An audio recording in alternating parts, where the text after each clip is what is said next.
이번 시간에는 위와 중정에 대해서 공부해 보도록 그렇게 하죠. 위와 중정을 공부하기 이전에 우리가 여기에 삼극지도 이렇게 되겠죠. 삼극지도.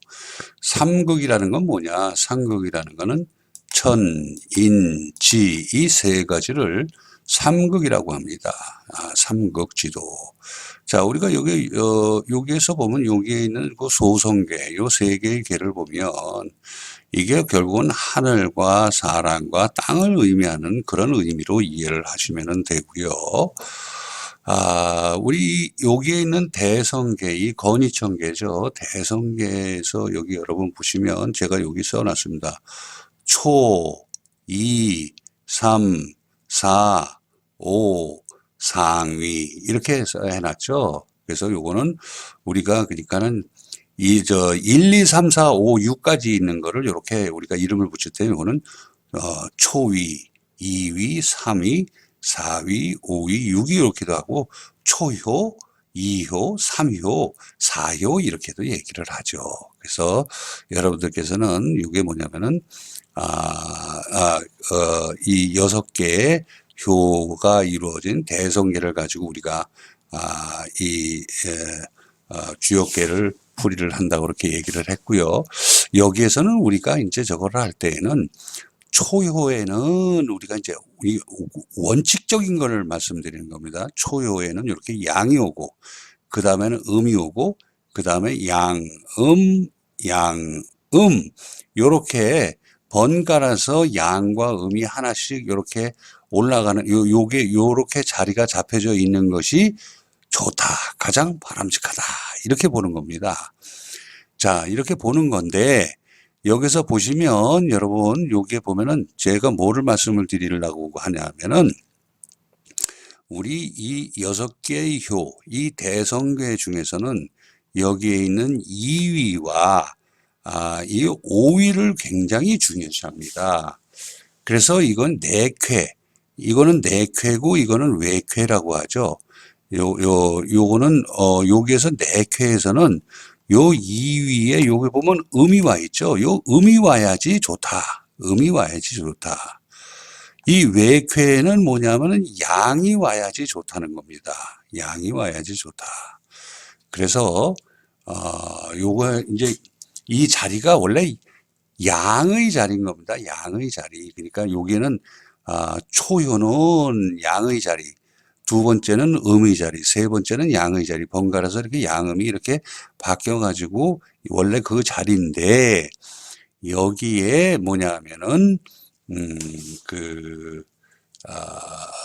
특히 여기에 있는 2효와 5효에는, 음의 자리에는 음이 오고, 양의 자리니까는 여기에 양이 오는 게 좋다, 이렇게 보는 겁니다. 그래서, 여기, 음의 자리에 요 2위는 요 건이천을 예를 드는 겁니다. 건이천을 예를 들어서 2위에 여기에 보면은 두 번째는 음의 자리인데, 여러분 우리가 숫자에서는 홀수는 양이요, 짝수는 음이죠. 그냥 그렇게 쉽게 생각을 하세요. 여기 2위 중요한 요 두 번째 요 중정에 뭐냐면 가운데 중정에 요게 음의 자리인데 여기는 양이 와 있습니다. 양이. 그래서 이거를 뭐냐면 부정 이렇게 얘기하는 겁니다. 부정 이렇게 얘기하는 거고, 5위는 여기는 원래 양의 자리죠. 양의 자리인데 양이 왔어. 양이 왔으니까 이거는 우리는 뭐냐면은 중정 이렇게 얘기하는 겁니다. 정 이렇게 얘기하기도 중정 이렇게 얘기합니다. 자, 그래서 여러분 양의 자리에 양이 오는 거는 정, 양의 자리에 만약에 음이 오면은 양의 자리에 음이 오면은 부정이 되겠죠. 부정이 될 거고, 여기에 보면 2위 자리에 요런 경우에는 뭐냐면은 음의 자리에 양이 왔어요. 양이 왔으니까 이거는 부정입니다. 만약에 여기 음이 와 있다 그러면 이건 정이 되겠죠. 정. 자, 그래서 그거는 여기 보시면은 양의 자리에 양이 와서 정, 음의 자리에 그 양이 왔기 때문에 이건 부정이 되는 거고, 양의 자리에 양이 왔으니까 이건 정. 요 이해가 가시죠? 그래서 요거는 또 역시 마찬가지로 음의 자리인데 음의 자리에 양이 왔으니까 부정. 이거는 양의 자리에 양이 왔으니까 정. 음의 자리에 양이 왔으니까 부정. 이렇게 되는 거죠. 이렇게 되는 겁니다.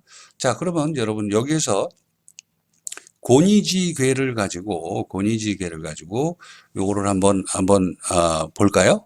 요것도 마찬가지로 여기에서 기본적으로 135에는 뭐냐면 양이 오면은 135에는 양이 와야지 정이 되는데, 요거는 첫 번째 양이 와야 되는데 음이 왔어요. 그래서 요거를 부정.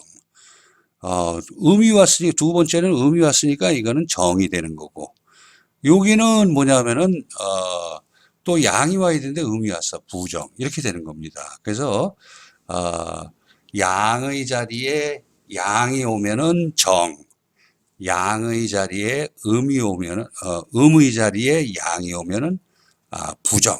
그렇게 여러분들이 이해를 하시면 되겠고요. 제가 여기서 이제 삼천양지 이미 한번 말씀을 드렸죠. 삼천양지를 한번 말씀을 드렸는데, 이거는 뭐냐면은 그 양의 대표수는 9, 음의 대표수는 6이다. 그래서 요거 여러분들이 꼭 알고 계셔야 된다. 그렇게 말씀을 드렸고요. 여기에서는 이게 뭡니까? 이게 초요죠, 초요. 초요인데 이게 음이에요. 그러면은 이거는 뭐라고 불러요? 우리가 초육 이렇게 불러주죠. 이거는 초육 이렇게 불러줍니다. 그죠? 여기에서는 뭐야? 여기는 초요가 양이 됐으니까 뭐냐 그럽니까? 초구 이렇게 불러주죠. 초구. 그죠? 그러면 여기에서 요 네 번째 효를 한번 볼까요? 여기에서는 뭐냐면 양효야. 양효니까 구사 이렇게 하죠. 그죠? 구사. 네 번째 효가 양이다라는 그런 의미입니다. 이 시스템을 여러분들이 정확하게 이해를 하고 계셔야 됩니다. 그럼 요 네 번째 효는 뭐냐? 네 번째 효는 요거는 음효야. 음효니까 요거는 육사 이렇게 불러주죠. 이렇게 불러주는 겁니다. 그래서 그 우리가 육회에서는 구가 뭐냐면은 양의 대표수, 육은 음의 대표수 이렇게 이해를 하시면 되고요. 여기에 이렇게 제가 요거 써놓은 거는 이거는 뭐냐면은 여기 이제 가족 관계를 볼 때 여기 5효는 아버지고 그 다음은 4효는 형, 그 다음엔 동생, 어머니, 여기 네 쾌니까 이 가정의 중심은 어머니죠. 그래서 어머니, 손자 이런 식으로 우리가 비유를 해서 우리가 해석할 때도 이거를 활용을 하고 있고요. 여기 뭐 나라에 관련된 거, 회사에 관련된 거 여러분들이 참고해서 여러분들이 알고 계시기 바라고요. 그 다음에 여기 보면은 요 2효가 음이고 5효가 양인 거. 요거를 2효가 음인 경우에는 뭐냐면은 유순중정. 여기처럼, 권위처럼 이렇게 2효의 음이 왔다. 이렇게 2효의 음이 오는 거는 유순중정이야. 유순이라는 건 뭐예요? 순하다. 이렇게 좀 포용한다 하는 그런 의미죠. 그런 의미. 그리고 이거는 어머니 같은 그런, 저거를, 의미하는 것이고요. 5효는 양이 좋다. 5효는 양일 경우가 좋다. 요거는 5효가 양이면은 이거를 우리가 뭐라고 얘기하느냐? 강건중정. 강건하다. 힘세다. 씩씩하다. 뭐 하는 그런 의미죠. 강건중정. 그래서 외계의 가운데에 있는 효는 요 양효가 좋다 하는 그런 의미로 여러분들께서 이해를 하시면 되겠고요. 요 가장 기본적인 거 우리가 6효를 공부하기 전에 각 효를 우리가 어떻게 부르느냐 하는 것과 그 다음에 정과 부정, 여기에 있는 정과 부정에 대해서 요게 오늘 공부의 핵심이 되는 겁니다. 자, 그래서 135효에는 뭐냐면은 양효가 왔을 때는 그거를 우리가 정이라고 얘기를 하고, 만약에 양효가 안 하고 여기에 음이 오면은 부정이 되는 거겠죠. 예, 부정이 되는 겁니다. 그래서 135에 양이 왔을 때는 요건 정, 그리고 양효의 자리에 음이 왔을 때는 부정, 이렇게 얘기하는 겁니다. 자, 그럼 거꾸로 246에는 이거는 음의 자리죠. 음의 자리인데 음의 자리에 음이 오면은 정이 되는 것이고, 양이 오면 여기처럼 양이 오면 부정이 되는 겁니다. 부정. 정이 아니다 이거죠. 아닐부, 정이 아니다. 이렇게 얘기를 하는 겁니다. 그래서 이번 시간에는 위와 중정에 대해서 공부를 해 보았습니다. 구독, 좋아요 꼭 눌러주세요. 그리고 복 많이 받으세요. 감사합니다.